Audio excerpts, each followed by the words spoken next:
Assalamualaikum warahmatullahi wabarakatuh.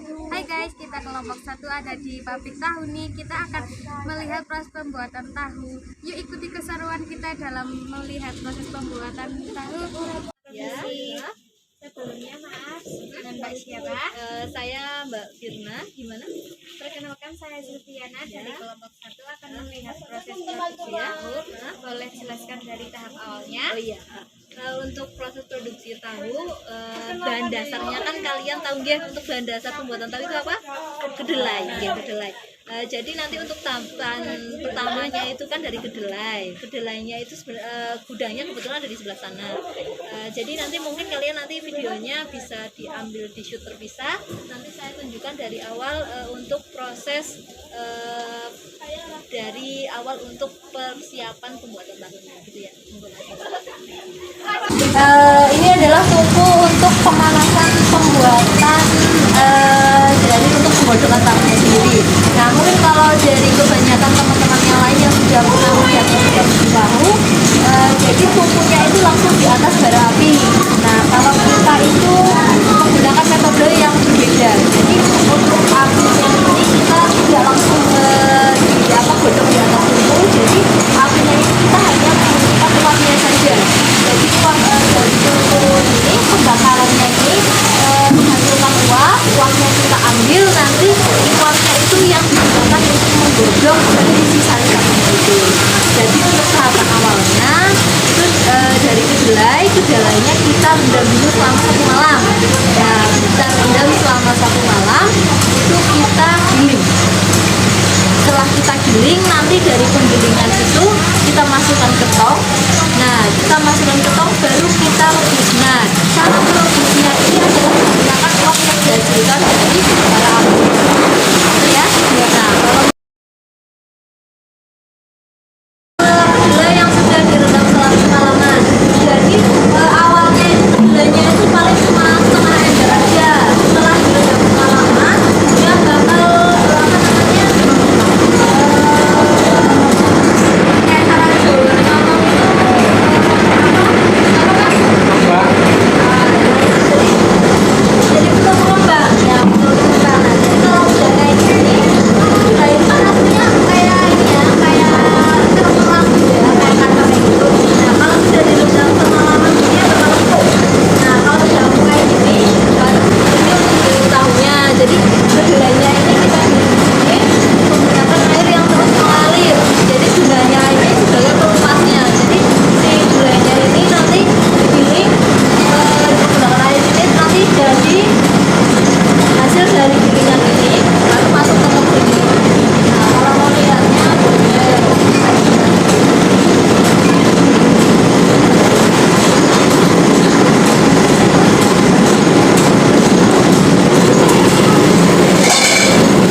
Main.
Ke pasar Barong, pasar pagi, Loon, tiap hari dijual ke tukang sayur-sayur keliling.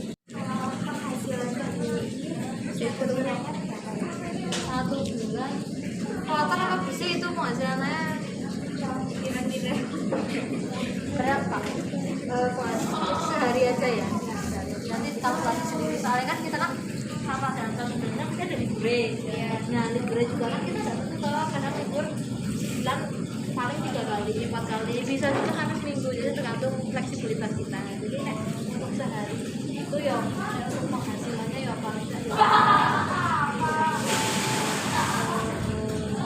ratusan.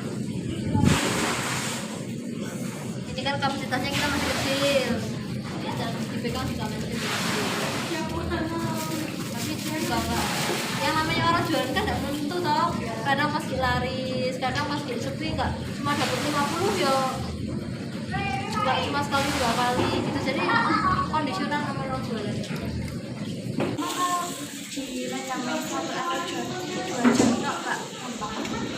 Jadi kenapa rendamnya semalaman? Pertama sebelum jualan sob itu kan dingin, kita suasananya sangat dingin kan. Kalau mas suamiku ini yang bikin kan dia aslinya Jogja, Jogja itu kan panas ya, jadi mungkin untuk proses rendamnya itu lebih singkat. Tapi beda dengan Wonosobo, pertama karena kondisi suhunya lebih dingin, jadi membutuhkan waktu yang lebih lama untuk supaya si kedelai ini mengembang. Jadi dalam proses perendaman juga, misal ini kita setengah ember, kita mau merendam si kedelai setengah ember, langsung kita tuang ke gayung air, kita baru paginya kita buka, itu enggak.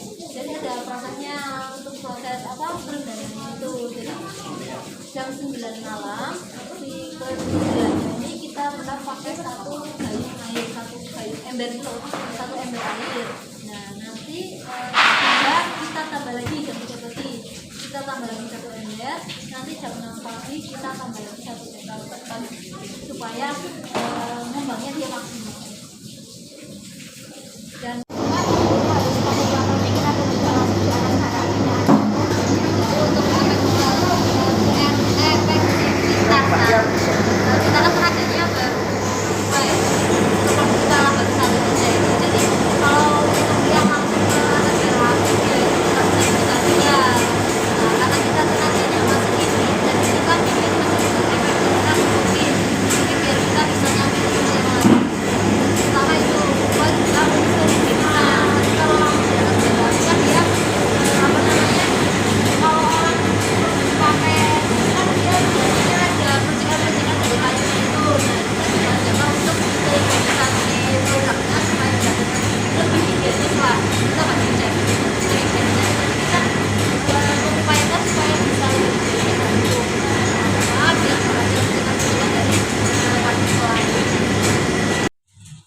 Mbak Firna memulai bisnis ini, kenapa nggak bisnis yang lain? oh iya, terkait dengan kenapa nggak bisnis yang lain aja sih, kenapa harus tahu gitu. Jadi suami itu kan dia aslinya kan Bogor, memang basicnya itu dari dulu tuh di sana udah bikin tahu. Nah terus karena nikah di sini, terus melihat peluang di sini belum ada yang bikin tahu, jadi kenapa nggak coba kita bikin tahu aja, barangkali jadi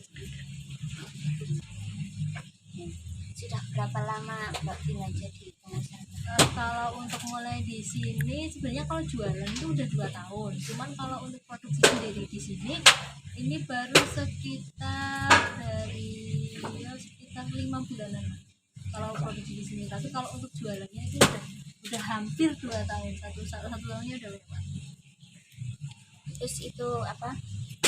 Gimana cara mengolah Limbah tahu apa sih? ampas?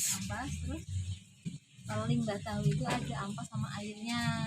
Dan kalau airnya kita buang ke kali itu kan ada kali gede. Terus di sini juga karena memang produksi kita kapasitasnya belum terlalu besar, jadi masih aman untuk dialiri ke situ karena airnya kan cuma air biasa aja. Sebenarnya bagusnya itu kita di depan itu ada kolam ikannya karena untuk pengemukan ikan itu bagus dari limbah si air itu sebetulnya. Cuman karena memang kita di sini tempatnya minim, jadi untuk airnya belum kita bisa manfaatkan. Cuman kalau untuk ampasnya sendiri selama ini kita alihkan ke untuk pengusaha ternak ya. Yang ambil di sini ada orang Kertek ya, pengusaha peternak sapi, manfaatin dari limbah si tahunya ini si ampasnya untuk pakan ternak. Sebenarnya bisa dicariin juga untuk gembus. Tadi itulah keseruan kita dalam melihat proses pembuatan tahu. Semoga video kita bisa bermanfaat bagi kalian. Terima kasih, sampai jumpa di lain hari.